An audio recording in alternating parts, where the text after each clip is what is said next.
Next பார்த்தீங்கன்னா என்னென்னு சொல்லி improvement in balance of payment position. MNC help the host country to increase their export.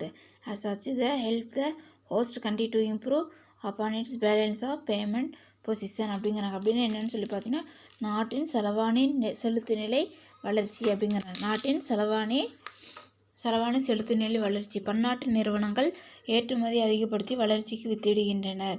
அதேமாதிரி என்ன பண்ணுறாங்கன்னு சொல்லி பார்த்தீங்கன்னாக்கா எம்என்சி கம்பெனி எக்ஸ்போர்ட்க்கு வந்து என்ன பண்ணுறாங்க, எக்ஸ்போர்ட் வந்து இன்க்ரீஸ் பண்ணி நாட்டோட கரன்சிக்கு பேமெண்ட்டுக்கு வந்து என்ன பண்ணுறாங்கன்னு இப்போ பேமெண்ட் பொசிஷன் என்ன பண்ணுறாங்க, பேலன்ஸ் ஆஃப் பேமெண்ட் பொசிஷன் என்ன பண்ணுறாங்கன்னா இம்ப்ரூவ்மெண்ட் வந்து பண்ணுறாங்க. அதேமாதிரி செகண்ட் பார்த்தீங்கன்னாக்கா fifth one technical development. MNC carry the advantages of technical development in host country. In fact, MNC are a vehicle for transference of technical development from one country to another. Because of MNC, poor host countries also began to develop technically அப்படிங்கிறாங்க. தொழில்நுட்ப வளர்ச்சி. பன்னாட்டு நிறுவனங்கள் மூலம் தொழில்நுட்ப வளர்ச்சியை ஒரு நாட்டிலிருந்து வேறொரு நாட்டிற்கு மாற்றுவது மூலம் வளரும் நாடுகளில் தொழில்நுட்ப வளர்ச்சியை பலனை உணர வைக்கின்றனர். அதேமாதிரி என்ன பண்ணுறாங்கன்னு சொல்லி பார்த்தீங்கன்னாக்கா ஒரு நாட்டில் இருக்க டெக்னிக்கல் டெவலப் வந்து என்ன பண்ணுறாங்க, டெக்னிக்கல் நாலேஜ் இன்னொரு நாட்டுக்கு வந்து நம்ம வந்து இன்ட்ரடியூஸ் பண்ணுறது மூலமாக அவங்க டெக்னிக்கலில் வந்து என்ன பண்ணாங்கனாக்கா வளர்ச்சி வந்து அடைகிறாங்க, டெவலப்மெண்ட் வந்து ஆகிறாங்க அப்படிங்கிறாங்க. அதேமாதிரி sixth one managerial development. MNC employ latest management technique. People employed by MNC do a lot of research in management in a way they help to professionalize management along latest line of management theory and practice. This lead to managerial development in host country அப்படிங்கிறாங்க. ஏன்னா வந்து மேலாண்மை வளர்ச்சி. நிறுவனங்கள் மேலாண்மை திறமையை பயன்படுத்துகின்றன. அதேமாதிரி என்ன பண்ணுறாங்கன்னு சொல்லி பார்த்தீங்கன்னாக்கா மேனேஜ்மெண்ட் டெக்னிக் என்ன பண்ணுறாங்க, அவங்க வந்து யூஸ் வந்து பண்ணுறாங்க. அதே மேலாண்மை திறமையை கருத்தாகவும் செயலாகவும் ஆக்குகின்றனர். அந்த மேனேஜ்மெண்ட் எபிலிட்டி வந்து என்ன பண்ணுறாங்கன்னு பார்த்தீங்கன்னாக்கா அங்கே ப்ரொஃபஷனல் லெவலில் வந்து மேனேஜ்மெண்ட் என்ன பண்ணுறாங்க, தியரியாகவும் அதேமாதிரி என்ன பண்ணுறாங்கன்னு சொல்லி பார்த்தீங்கன்னா ப்ராக்டிக்ஸாகவும் என்ன பண்ணுறாங்க, அதை வந்து யூஸ் வந்து பண்ணுறாங்க. அதேமாதிரி பார்த்தீங்கன்னா லாஸ்ட் ஒன் நாட்டின் மேலாண்மை முன்னேற்றத்தை ஏற்படுத்துகிறது. மேனேஜர்லேருந்து கண்ட்ரியில் ஹோஸ்ட் கண்ட்ரியில் டெவலப்மெண்ட் வந்து கொண்டு வருது அப்படிங்கிறாங்க. அதேமாதிரி நெக்ஸ்ட் என்னன்னு சொல்லி பார்த்தீங்கன்னாக்கா செவன்த் ஒன் அதேமாதிரி செவன்த் ஒன் பார்த்தீங்கன்னாக்கா எண்ட் ஆஃப் லோக்கல் மொனாபொலிஸ். சர்வாதிகாரத்தினை கட்டுப்படுத்துகின்றன. The entry of MNC lead to competition in the host country. Local monopolies of host country either start improving their product or reduce their price. Those MNCs put an end to exploitative trade practice of local monopolists. As a matter of fact, MNC compel domestic companies to improve their efficiency and quality. சர்வாதீனத்தை கட்டுப்படுத்துகின்றனர். பன்னாட்டு நிறுவனம் நாட்டில் போட்டியை தூண்டுகின்றனர். உள்ளூர் சர்வாதீனத்தை கட்டுப்படுத்தி பொருட்களை சிறப்பாக வடிவமைத்து விலை குறைப்பிற்கும் குறைவான விலையில் பொருளை வழங்கும் வழிவகை செய்கின்றனர்.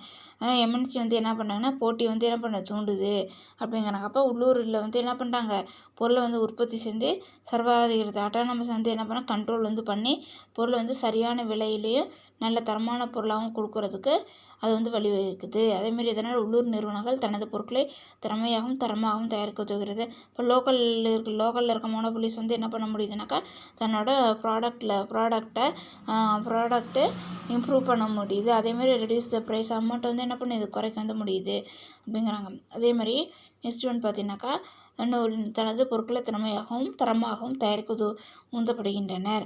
இன் India Indian company secured ISO 9000 quality certificate due to fear of competition posed by MNC அப்படிங்கிறாங்க. அதேமாதிரி பார்த்திங்கன்னா அநேக இந்திய நிறுவனங்கள் ISO 9000 தர சான்றிதழை பெற்றதனால் பன்னாட்டு நிறுவனங்களுக்கு ஈடாக போட்டியிட்டு வருகின்றனர் அப்படிங்கிறாங்க. 9000 வந்து ISO 9000 வந்து அது வந்து அவங்க வந்து கூட சர்டிஃபிகேட் வந்து வாங்கினதுனால காம்படிஷன் வந்து எம்என்சி வந்து இருக்குதுங்கிறாங்க. அதேமாதிரி improve in standard of living by providing super quality product and service. MNC help to improve the standard of living of people of host country அப்படிங்கிறாங்க. இது வந்து என்ன சொல்கிறோம், வாழ்க்கை தரம் உயர்த்துகிறது. பன்னாட்டு நிறுவனங்கள் தரமான பொருட்களை தயாரித்து வழங்குவதால் மக்களின் வாழ்க்கை தரம் உயர்கிறது அப்படிங்கிறாங்க. நார்மலாக எம்என்சி வந்து நல்ல குவாலிட்டியான ஸ்டாண்டர்டான பொருளை வந்து அவங்க வந்து மேனுஃபேக்சர் வந்து பண்ணி கொடுக்குறதுனால அந்த கம்பெனியில் வாங்குகிற பொருள் மூலமாக என்ன பண்ணுறாங்க, பீப்புள் வந்து என்ன பண்ணுறாங்கனாக்கா நல்ல வாழ்க்கை தரத்தை வந்து அடையிறாங்க அப்படிங்கிறாங்க. அதே மாதிரி promotion of international brotherhood and culture அப்படிங்கிறாங்க. சர்வதேச சகோதரத்துவத்தை கலாச்சாரத்தையும் காக்கிறது. MNC integrate economic of various nation with the world economy through their international dealing. MNC promote international brotherhood and culture and way for world peace and prosperity அப்படிங்கிறாங்க. உலக பொருளாதாரத்தை ஒருங்கிணைத்து செயல்பட நிறுவனங்கள் உதவுகிறது. பன்னாட்டு நல்லுறவையும் கலாச்சாரத்தையும் பேணி காப்பதால் உலகெங்கும் அமைதியையும் சகோதரத்துவமும் செழுமையாக நிலவுகிறது. இவங்க ஒற்றுமையாக வந்து செயல்படுறதுனால அமைதியும் சகோதரத்துவம் என்ன ஆகுது இருக்குது அப்படிங்கிறாங்க. அதேமாதிரி பார்த்திங்கன்னா நெக்ஸ்ட் ஒன் என்னன்ட்டு டிஸ்அட்வான்டேஜ். சரியா, டிஸ்அட்வான்டேஜ் அப்படின்னு பார்த்தீங்கன்னாக்கா என்னன்னு சொல்லிட்டு டிஸ்அட்வான்டேஜ்னாக்கா குறைபாடுகள். Danger for domestic industry. MNC because of their vast economic power pose a danger to domestic industries. பன்னாட்டு நிறுவனங்களின் மிகப்பெரிய பொருளாதார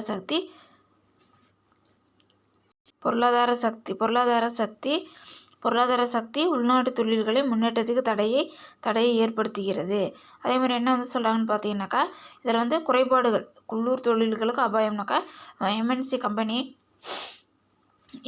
கம்பெனி வந்ததுனால நம்ம உள்நாட்டில் இருக்க தொழில்களோட முன்னேற்றத்தில் தடை வந்து ஏற்படுது. அதேமாதிரி பார்த்திங்கன்னா next domestic industry cannot face challenges posed by MNCs. Many domestic industry have to wind up as a result of threat from MNCs. Those MNCs give a step back to the economic growth of host country.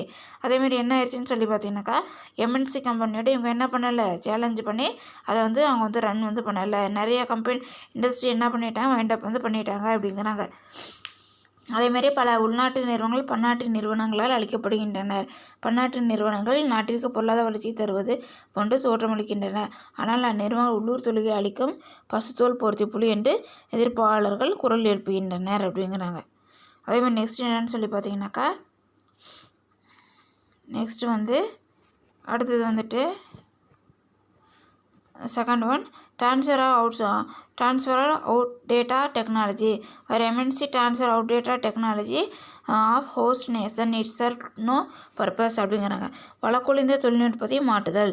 வழக்கொழிந்த தொழில்நுட்பத்தை வளரும் நாடுகளுக்கு மாற்றுவது மூலம் இந்த நாடுகளின் தொழில் முன்னேற்றம் ஏற்படும் என்ற வாதம் தவறானவை என வாதிக்கப்படுகிறது. சரியா, தொழில்நுட்பம் வந்து டெக்னாலஜி வந்து இம்ப்ரூவ் ஆகும்னு சொல்கிறது, தொழில் முன்னேற்றம் வந்து அடையுங்கிறது அதனால் தவறான ஒரு கருத்து. சர்வே நோ பர்பஸ் அப்படின்னு வந்து சொல்கிறாங்க.